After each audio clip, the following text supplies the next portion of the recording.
இல்லக விளக்கது இருள் கெடுப்பது சொல்லக விளக்கது ஜோதியுள்ளது பல்லக விளக்கது பலருங் காண்பது நல்லக விளக்கது நமச்சிவாயவே. இந்த பாடல் வரிகள் அப்பர் சுவாமிகள் திருநாவுக்கரசர் அருளிய 4ஆம் திருமுறையில் இடம்பெற்றுள்ள புகழ்பெற்ற தேவார பாடலாகும். இந்த பாடல் நமச்சிவாய என்னும் 5 எழுத்து மந்திரத்தின் பெருமையை விளக்கும். அதாவது இல்லக விளக்கு என்பது நம் உடலாகிய வீட்டிற்குள் ஏற்றிய விளக்கு.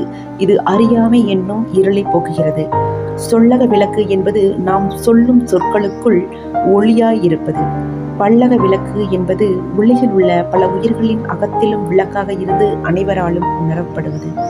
நல்லக விளக்கு என்பது நல்லவர்களின் உள்ளத்தில் நிலைபெற்று விளங்கும் ஒளியாக இருப்பது இந்த நமச்சிவாய மந்திரமே. தினமும் விளக்கேற்றும் பொழுது நாம் இந்த மந்திரத்தை சொல்லி விளக்கேற்றினால் அனைத்து ஐஸ்வர்யங்களும் நமக்கு கிடைக்கும்.